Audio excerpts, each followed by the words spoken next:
Sup Shredders, my name is Logan aka Spiderhands and welcome to an SP Patrons video today that I'm making for BranSi0730 ZHANG as part of their custom monthly music review. And today we're going to be checking out a track from JJ Lin titled Losing You, What's the Point to Win the World? I think that's the translation of it. If we switch over to here, this is almost definitely going to be blocked on YouTube when I upload it, just because I can see the size of it combined with like it being a massive channel. They're not super massive fans of you know, some massive fans of stuff being re-uploaded, but we'll see how we go. This has got 110 mil plays. It's a very popular performance. It's been a little while since I've heard JJ Lin. I think the last time was in the David Tao collab he did. We're going to listen through this track from start till finish, and we're going to hear what we think. Let's go. It's nice to have those natural harmonics there as well.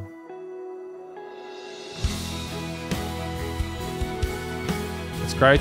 What I enjoy as well is that you had the light come up on the drummer. Thank you for showcasing the instrumentalists who are supporting the singer. I really appreciate that. It always makes me sad when they're in the darkness. Okay, fairly palatable chord progression here. I'm assuming it's vocal focused. Oh no, we've got a guitar solo for the theme. The guitar is a little bit resonant in the mix. It's a little bit too loud. That's a weird decision to make.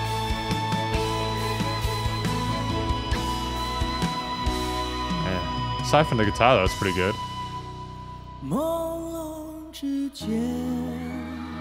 Oh, he's got a great timbre to his voice, hasn't he? I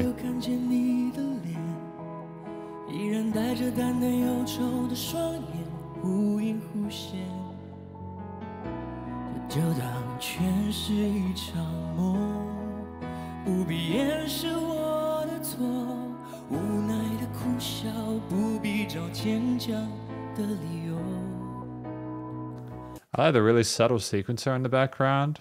That's kind of going as a sub layer. Really pretty with those arpeggios. Wow, JJ sings. Nice little bit of atmosphere.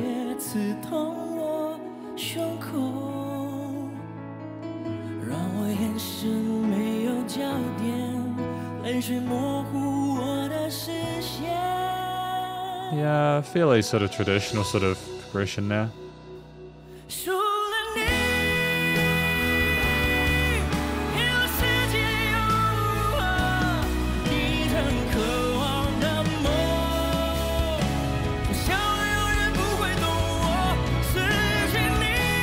I mean, I don't really want to interrupt this.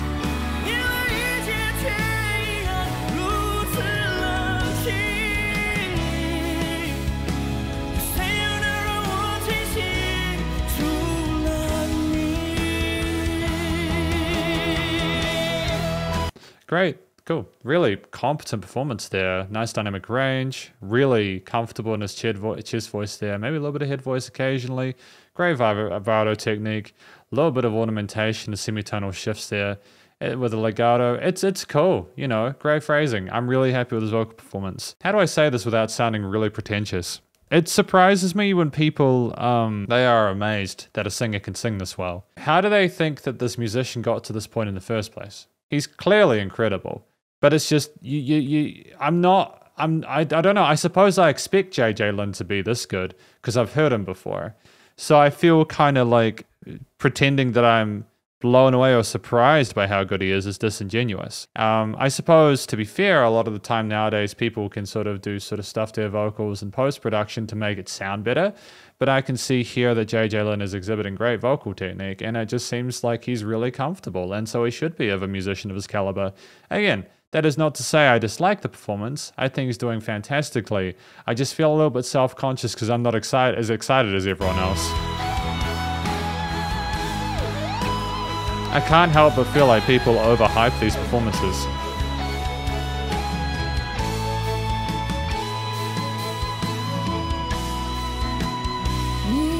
I mean, look at that stage presence there, holding that hand out. He clearly knows who he's singing to. This is someone who is very comfortable up there. I like the way we flow through that extended note. And again, going down low to that note is very comfortable in his range. And again, I like the slight addition of those little strings in the background there. The drums continuing to back it up, and the piano as well, keeping a nice ambience to it.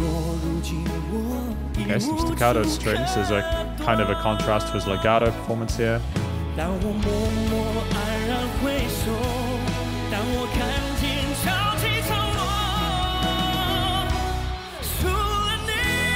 That's a great note that he's hitting there, to be fair. Do you see how far he's pulling the mic away from his mouth there? That's the power he has. That's the amount of power he has as a singer. He moves that there instantly because that's how experienced he is. He knows, no, I have to have it that far.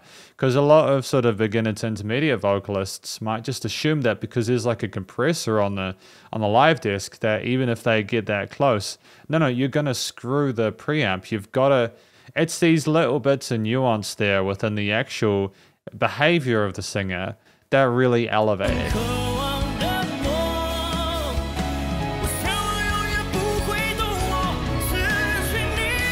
Yeah, no, it's nice how the guitar comes up with him as well. Sense of unison there.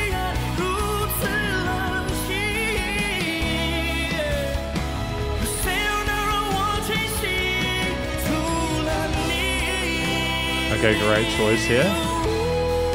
Oh, that falsetto, that head voice. That was so clean, actually. I'm really impressed with that. Obviously, the power comes in that first note. Da, da, da. He hits that note there, that final one. I mean, not that I'm necessarily hitting it cleanly, but he sure as hell does. But that guitar... But let's just not like ignore the context of the guitarist playing in the background. Let's not ignore the fact that the parts he's playing with those sort of octave chords that he's sliding about, they make it a magical thing to listen to. Again, it would be impressive if JJ Lin was by himself and singing like this. You know, you definitely pay attention, but it's also the accompaniment, the instruments within the arrangement, the performance of the other people involved that makes his vocals even better because they elevate it and provide context.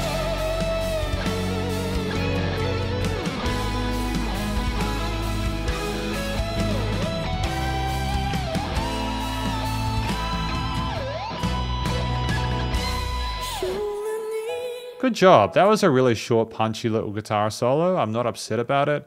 I kind of was hoping it would go for 4 bars, especially in a track that's like, I mean, it's still 4:41, which is not short.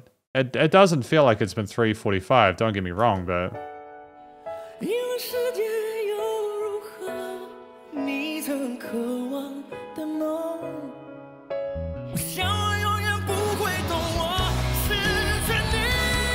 A bit of vocal fry there.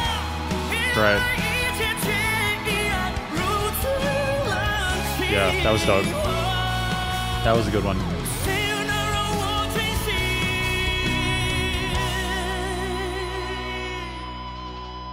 Yeah, no, I think part of it is that he's absolutely selling it with the emotion behind his performance there. That last chorus was absolutely sublime there. The intent behind it.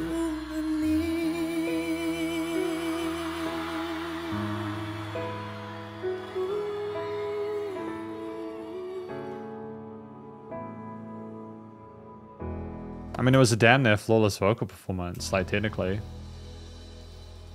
It was not there was not a note off. I mean, kudos to JJ Lin for that, if I'm not mistaken. I assume that's JJ Lin. So we got the lyrics here on the screen. Hopefully they're big enough for you. That was a song about, saw your face again. So you're basically remembering a person that you used to know.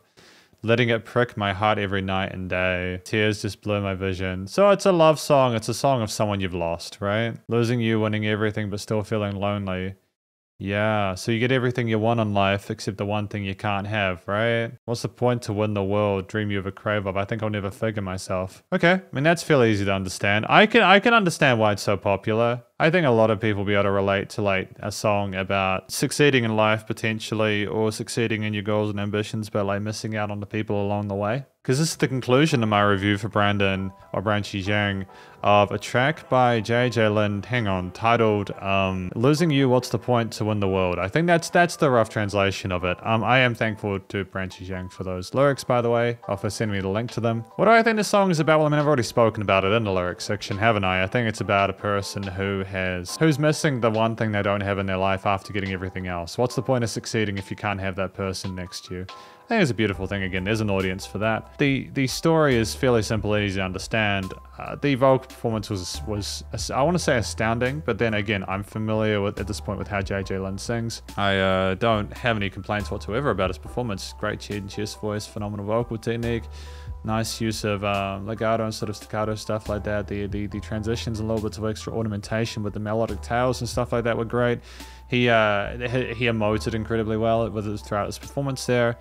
The song sort of kind of glistened and just kind of was absolutely a shining star, dude. It's an incredibly pretty song, and JJ Lin told that story and told it incredibly well, and he sold it. Like that vocal fry, especially in that last outro, with the changes in that interlude there with these chords projections and stuff. I mean, like it's 101 kind of fundamental stuff, like that you change up the interlude and make it sort of unusual or different to kind of slide back into like a solo or something like that, and then go back into the outro.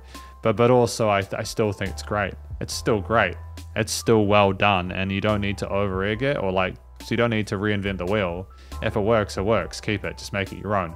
And that's what JJ Lin did. When I listen to JJ Lin, I think, okay, so his vocals are incredible, but what's the sound behind it? I think the main motif, especially in that chorus section with the piano, the drums, the guitar, the strings, and everything just ascending and soaring around, elevates what he's doing with his vocals to a point where I think that's what makes it so good. I think that, again, it would have simply been like a testament to his skill as a singer if he'd been on his own. But having the drums come in and do those massive crescendos in the bridge section coming into it, having this sort of staccato sort of string strikes and everything like that beforehand with the bridge to build tension, and that release when he hits that high note there and sort of flies around in that position, talking about what's the point of winning if I lose you. I think that's gorgeous. I think that in terms of the arrangement, the instruments that were chosen were appropriate for the subject matter and for the tone of the track.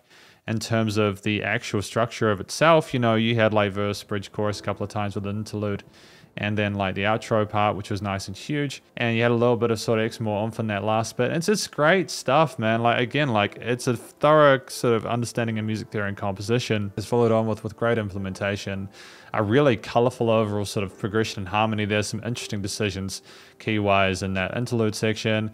A guitar solo that was intricately well voiced and mirrored some of the better, more familiar elements of the vocal melodies, but also put its own spin on it. And again, it's not just the vocals that are elegant in that higher range. Some of those lead lines on the octaves were fantastic as well.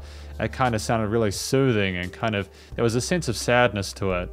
A sense of tension and drama, but also it's just a sort of a bittersweet acceptance of it, you know? He was calling out, but he already knew that he'd already lost that person. He was just frustrated, I think. That's the impression I got from the accompaniment, the main theme there. There wasn't really a note out of place. Again, it was fantastic to have the musicians lit up, and so you could see all of them playing. Very tight support for JJ Lin now. Great dynamic range to the drums as well, working with those tom fills occasionally, but sticking to the eighth note grooves there for the rest of it.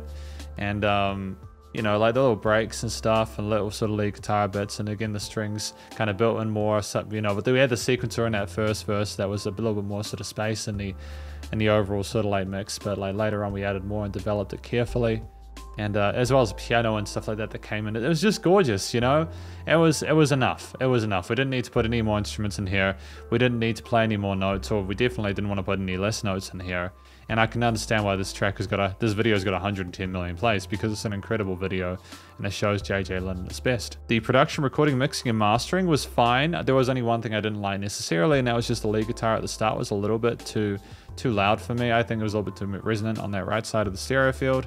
I think just in comparison to everything else, maybe it was supposed to be sort of pitched there for the vocals, and maybe that's just the vocals hadn't come in yet, so didn't have enough context to really understand why it was at that position. But the vocals and the drums and guitar and bass and everything else were recorded really, really well. You know, nice clarity to the tone, filtering, EQ.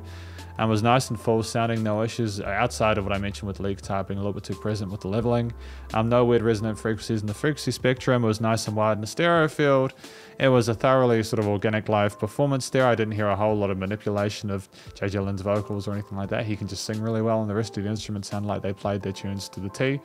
And the limiting compression of this track is fantastic, you know? All in all, like, I'm really happy that I got the chance to listen through this track. It's great to hear more JJ Lin. I can't guarantee that this will be able to go on YouTube without it being blocked, so I'm going to have to do some wizardry. But thank you very much for watching this SP Patrons video of JJ Lin's. I got to keep checking the title. Losing You, What's the Point to Win the World? Hopefully you enjoyed it. If you did, please do go check out JJ Lin's various social medias and his YouTube page, and stay cool and stay safe, and please remember to support your local musicians and artists at this point in time, as either help more than ever with all the crazy stuff going on in the world, and I will catch you in the next SP Patrons video. Spiderhands out.